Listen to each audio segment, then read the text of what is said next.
face the state. I'm David Parker, MTN political analyst, joined as always by MTN chief political reporter Mike Dennison. Former Governor Brian Schweitzer was fond of saying that Montana is the Saudi Arabia of coal. We are the nation's sixth largest producer. While some say we haven't done enough to tap the state's true potential for coal production, others argue we need to wean ourselves from coal in favor of cleaner alternatives. To join us to talk about coal and Montana's future, Mike and I are joined by Charles Denowh, spokesman for Count on Coal Montana, an organization founded by companies and organizations favoring additional coal extraction. And joining us as a critic of coal, we have Ann Hedges, Deputy Director and Lead Lobbyist for the Montana Environmental Information Center, a Montana nonprofit devoted to environmental advocacy. Thanks. Welcome to the show, both of you. Charles, Ann, great for you to come down to Helena. Thank you. Thank you. So Charles, let's start with you. I mean, obviously, coal is a really important part of Montana's economy. How important do you think coal is to the state, our revenue structure, and the future of the state? Well, there's no doubt that coal is one of the most important economic drivers we have in our state. It supports thousands of jobs, billions of dollars worth of economic activity in our state, and is the foundation for our tax base. It supplies hundreds of millions of dollars in tax revenue biennially. So there's few industries out there with as much opportunity for growth as coal. We have more coal than any other state in the nation, and it's worth a lot. It's worth about $1.5 trillion. And so that's why I think the biggest challenge our state faces right now are all the political attacks against coal that are trying to shut down the industry and eliminate those coal jobs.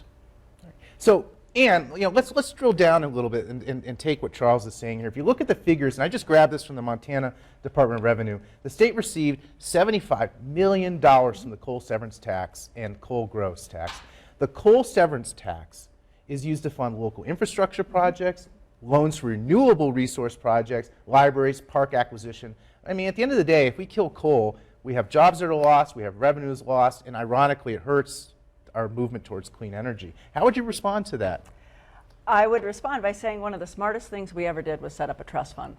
I wish we had the same trust fund for oil and gas extraction, but we have a trust fund for coal because we knew it was a non-renewable resource. We knew it was going to come out of the ground and it could never be put back, and we wanted future generations to benefit from that loss of that resource.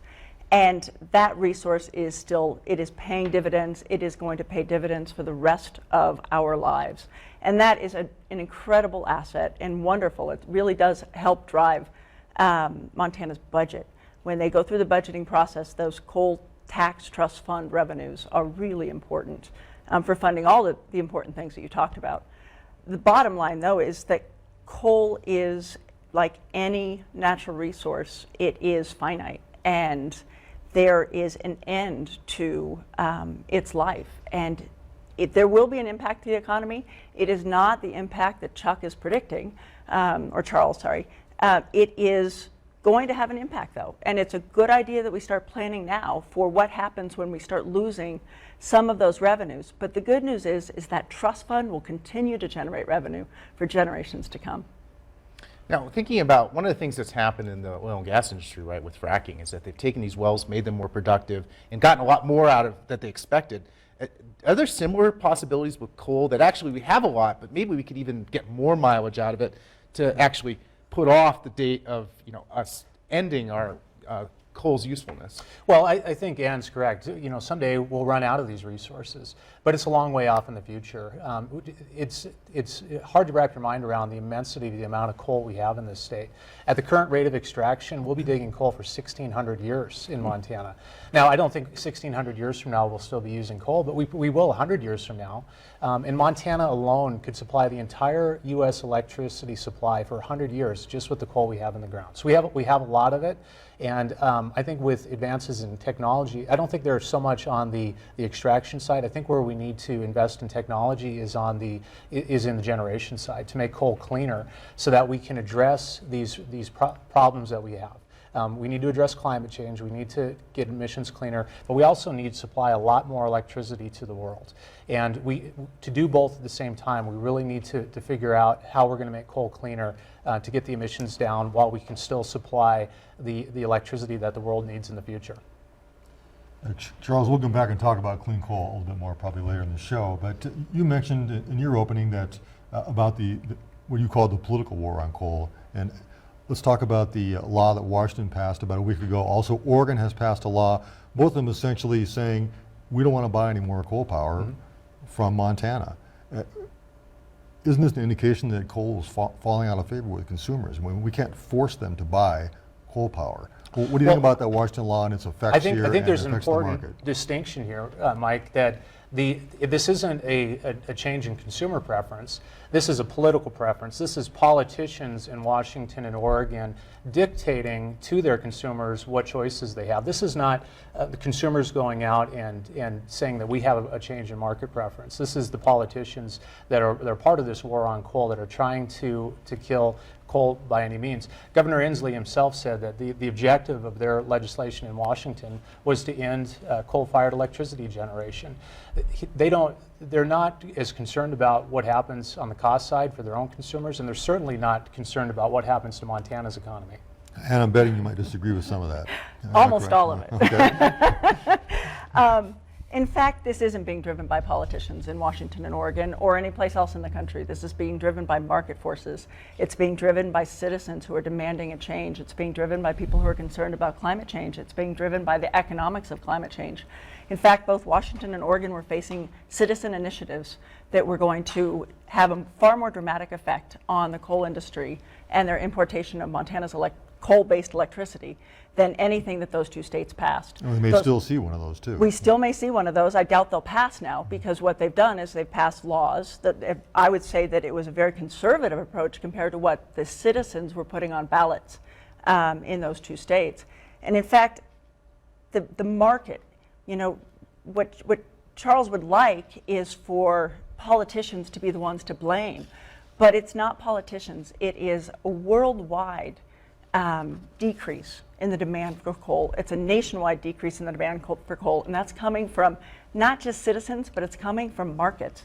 And when you have people like J.P. Morgan and Morgan Stanley and Citibank saying they're not going to fund any more coal, the problem is the coal industry can't find funding to keep itself afloat, which is why you're seeing so many coal companies going bankrupt. The market is disfavoring coal because in a competitive marketplace, coal is not winning out. It is losing to things like natural gas and wind and efficiency. Let me correct one thing that Ann just said. The market for coal is not decreasing, it's increasing. Over the next 25 years, the Obama administration projects that the coal consumption is going to increase 10% domestically. And internationally, coal consumption is projected to increase by 65%. So coal is not on the decline. Growth has slowed, that's true, but the amount of coal that we're going to be consuming 25 years from now is projected to be even greater than it is today. Now, speaking of the market, let's pull up that one graph we have of some of the cost that Northwestern Energy consumers face here in Montana, looking at the types of energy that they consume. And we can argue about this graph in many ways, but you notice from Colstrip, the power that they bought about 6, 7, 8 years ago is among the most expensive of the power that they buy. We have wind in there, we have some other, we have hydro and some other mixes in there. And now this graph, although it may not tell the whole story. First, let's start with you, Ann. Doesn't this graph leave out some things like the integration costs for wind? And is it fair to point at this and say Colstrip power is more expensive than a lot of things? And the key is the red bar there. That's the Colstrip power, Yes. just for the viewers to see that. Yeah. Right. It's important to note what this graph is showing. And it is, you know, it's a snapshot. It is a tool, but it is certainly not the whole picture. Colstrip being the red line, and then your two lowest bars are wind energy. Those are the wind energy that Northwestern buys, both from Judith Gap and its own Spion Cop. Prior to 2012, the Public Service Commission in this graph included integration costs in the cost of Judith Gap. Yes. And at that time, you could see that integration cost was almost identical to what Judith Gap is now. And so its integration costs are not that high. They're probably higher than they were in 2012. Everything's higher than it was in 2012. But that graph is important, and then you also have to consider what is the mid-C. So if somebody went out on the open market like Northwestern or our major industrials, and they went and bought power in the mid-Columbia region, so our region for power, and the cost of power, peak power production, now the newest figures for that price, or is it by 2022, that number is going to be $31 per megawatt hour. So you can go out on the market now and buy power for that lowest line that Northwestern is paying for its resource. So power costs are actually, we have a glut of power in the market in this region right now. And it is the truth that coal strip is one of Northwestern's most expensive resources. It has been for years and years and years. The other most expensive resources are also fossil fuel-based resources. It's expensive. It's expensive because you have to pay for the coal that comes out of the ground. You have to pay for pollution controls. You have to pay to clean up the water contamination that's out of coal strip, which is extensive. I mean, there's a lot of externalities. Now, Charles, this graph would certainly indicate that the coal-fired power may not be the best deal. What's missing from some of this information? Is there something that we're not seeing in this graph that you'd like to talk about? Well, certainly. Well, first of all, this graph does not. This is what Northwestern pays to Invenergy at Judith Gap, for example, for that power. But it's not taking into account what Northwestern has to pay for firming power when the wind isn't blowing. And sometimes when they have to go out on the spot market and buy power to backfill when the wind isn't blowing, it can be really expensive. So that cost isn't included in here. And I'd also point out that this is the post-subsidy cost. So really we're paying for this power twice. First, we're paying for it as taxpayers in the form of the subsidy, and then we're paying for it again as consumers. The wind power. The wind power, yes. That's right. So really when you look at the all-in cost for wind, on the average around the country, it's between $82 and $85 per megawatt hour, which puts it off the upper bound of this chart. But I think the bigger point here is that this is just, it's not real informative just to look at these relative prices. You also have to take into account the entire energy system in the mix. So the one thing that coal provides that wind does not is stability to the grid. You can't run a energy grid of this scale that's all wind, just because wind is so variable in the power output. So you have to have a baseload generation like coal to supply grid stability. The other thing is deliverability. Say there's a hot summer day and energy consumption increases. Well, you can't really go to a wind energy facility and scale up their power output efficiently like you can at a coal plant to meet that increasing demand. So we can't just look at these relative prices on their own. It's a much more complicated system than that. And when consumers are buying power from coal strip, they're paying for those other things as well, the grid stability and the deliverability that coal-fired generation provides. So let's talk about solar and wind. I mean, Charles brings some important points. Obviously, the sun sets. Wind is a variable problem. I mean, really, at the end of the day, there's a lot of emphasis on renewables, but if you actually look at the picture nationally, renewables are only about 7% of electric generation. And on top of that, there's still this problem with battery and storage. So, I mean, yeah, renewables are important, but we're not there yet. I mean, we need coal. And we are there. We are there. And wind and solar are out-competing coal in the marketplace now because they are cheaper. And that's wind and solar that are firmed. And there's different ways you can firm those energy sources. You know, when you talk about subsidies, let's talk about subsidies to the coal industry. Well, let's not. Coal industries don't receive subsidies. They do. They receive so many subsidies, and they have, and they're subsidies that are locked into the system. But wind and solar are outpacing coal on a regular basis. The market loves wind and solar.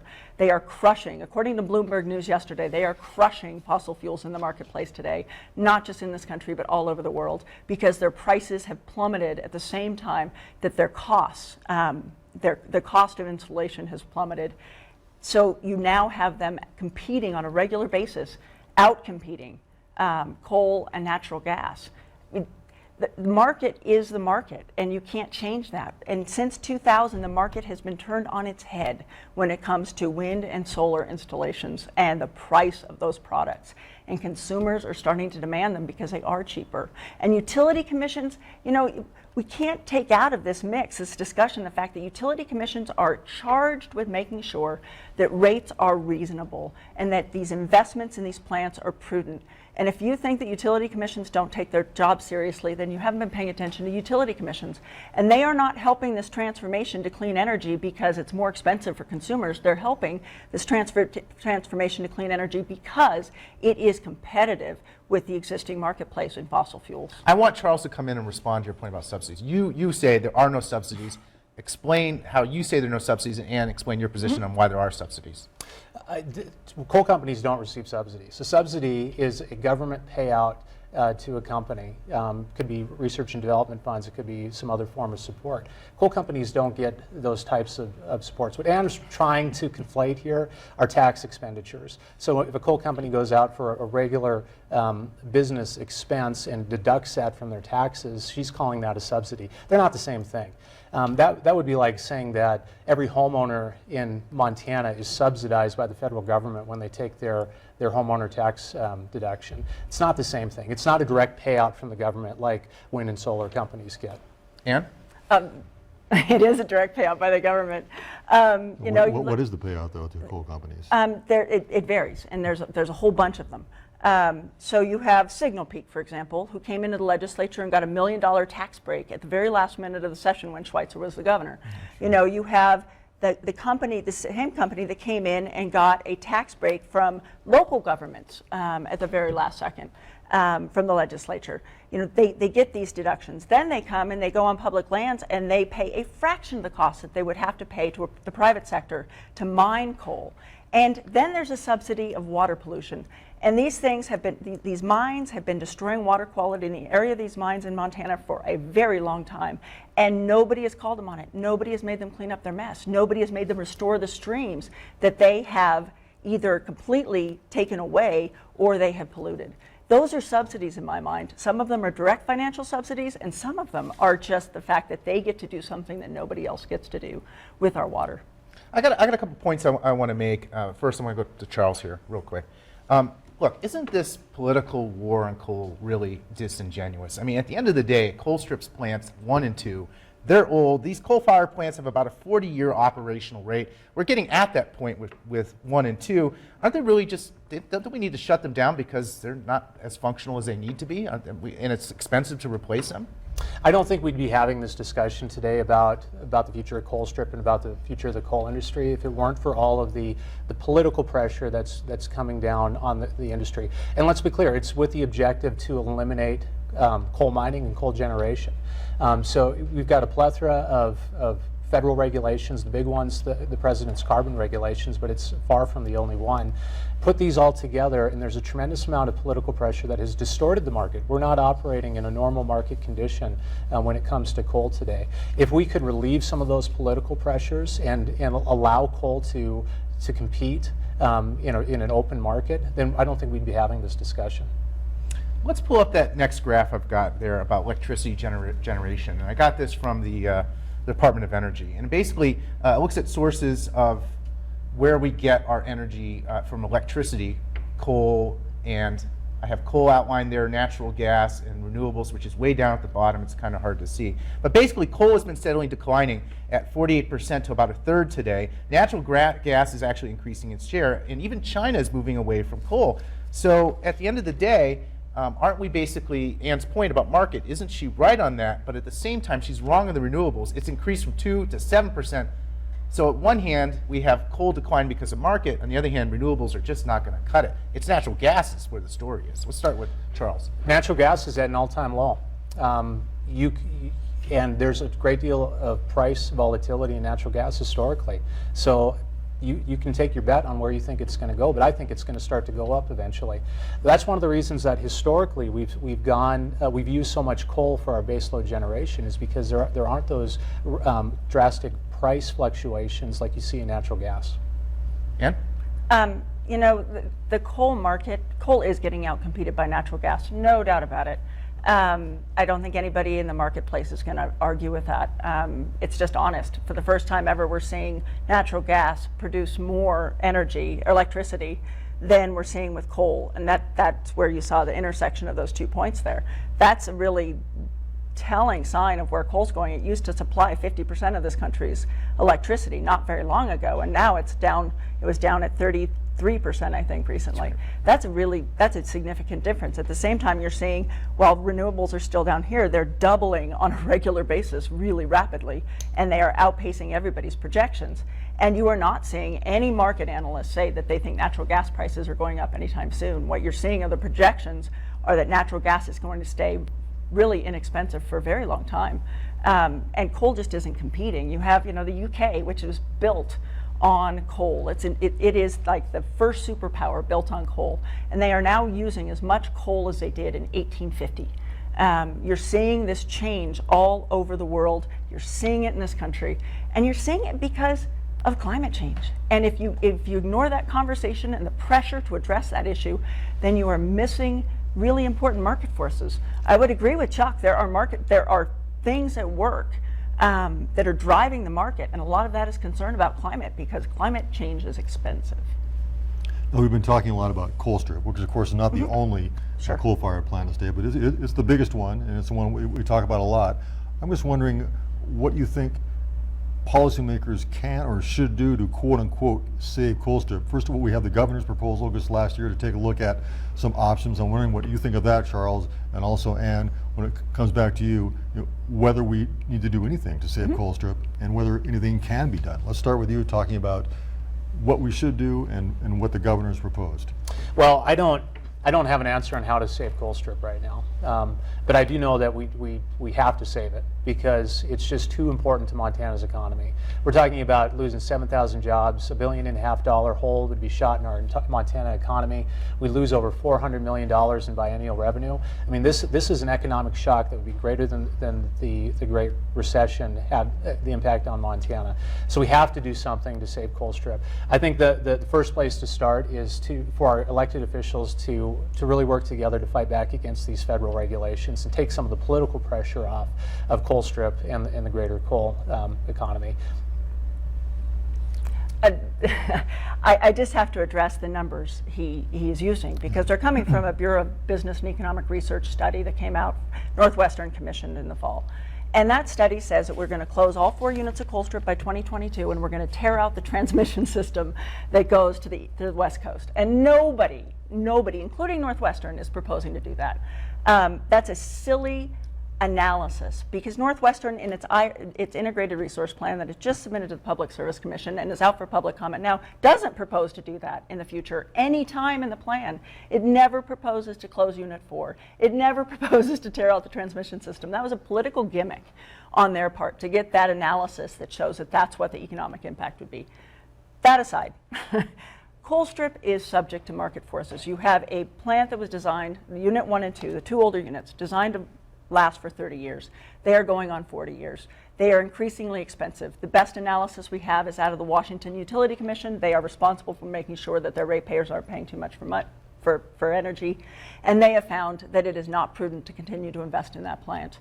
You have Talon, who is a spin-off of PPL. PPL couldn't sell that plant. It tried to sell that plant. Northwestern said that plant and Corette had a $340 million negative value. So Northwestern said that PPL was basically going to have to pay it $340 million to take that plant off his hands. PPL didn't sell the plant to Northwestern. PPL didn't sell the plant to anyone despite trying, and PPL had to spin off Colstrip and form a completely new company with Talon in order to get rid of that asset. Now you have Talon's CEO saying, we want to exit the Montana situation. You have the financial analysts like UBS consistently telling Talon to get out of Colstrip because it's a deregulated market and there's a glut of electricity in the market. They can't sell their energy for what they need to sell it for. So you're saying that we can save Colstrip, or I want to differentiate. There's a really important distinction here. When you say the term Colstrip, are you talking about the town of Colstrip or are you talking about the plant? We cannot save units 1 and 2.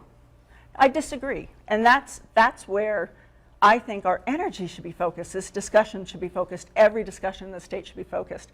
How do we help that community of Colstrip transition to a different future than what they have today? Because that future is going to change whether they like it or not, whether anybody likes it or not. 1 and 2 are going to go offline. If you keep we've got the transmission lines there, all right? So what if you had wind and solar there? But let me ask you this. Are those jobs, if you put wind and solar there, really going to replace jobs? You're talking about a median income in Rosebud of $50,000 a year for median family income. That's above Montana's 46. Look at Anaconda and Butte. Those jobs are gone. Those places are not doing well. Well, you can either let the world take over, or you can plan for a future in which you have some say in it. And wind and solar jobs do pay. They may not pay as much as that coal job, but let's be clear. Nobody, not Obama, not the EPA's Clean Power Plan, not us, nobody's saying close that plant tomorrow. Everybody's saying that plant is going to close in stages. And Puget Sound Energy, the biggest owner in Colstrip, they're sitting out in Washington, they're not in Montana. They have made a commitment that there will be no layoffs of existing workers if units 1 and 2 close. I haven't seen Talon make that same commitment. But if we can keep those jobs while 3 and 4 are still operating, we can put people to work doing reclamation, remediation. There's a lot of that to be done out there. It's a mess out there. And you can put people to work on a wind farm that's being proposed out there. You can put solar panels out there. You can make that plant into something called a synchronized condenser, which helps regulate the voltage on that transmission line to the West Coast. There are things to do that we can do, but they're not going to happen if we don't talk about them and we don't plan for them. So Charles, why shouldn't we be planning a possible alternative for the next generation of power generation, or whatever the next economic thing is? We know that economic dislocation happens in our economy over the years. Why shouldn't we be doing that? Well, I think it's important that we stop this mindset that it's an either or proposition, that in order for wind and solar to advance, we need to undermine coal. We need more energy in this world. Over the next 25 years, energy consumption is going to increase by 70% across the globe. We need a lot more wind, we need a lot more solar, we need a lot more coal. If we're going to make coal cleaner, we've got to invest in the technology. And I think Colstrip's probably a good place to start. That's one solution, is to figure out a way to make Colstrip a test case for carbon capture technology. So we have a little bit of time left, about a minute or so, but real quick. Clean coal technology, I hear a lot about it. Really, is this doable? Quick answer, and then we'll get Andy. It's in its infancy, so it's high cost right now. Wind and solar in their infancy were high cost as well. We haven't invested enough dollars in the technology, but we need to invest more. But as it matures, it's going to become more cost competitive. Is it an option? No. How Why? much more do people want to pay for electricity? Do people really want to pay a premium for coal electricity when they can get their electricity cheaper using other sources like gas, wind, and solar?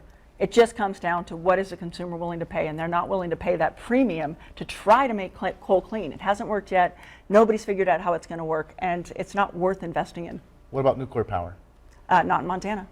Well, yeah, but grid overall, is that something that you would find acceptable? No, outrageously expensive. I mean, you have to look at opportunity costs. You cannot put your money into a nuclear power plant and not say, what could I have done with that money that would have been cheaper for consumers and better for the environment in the long run?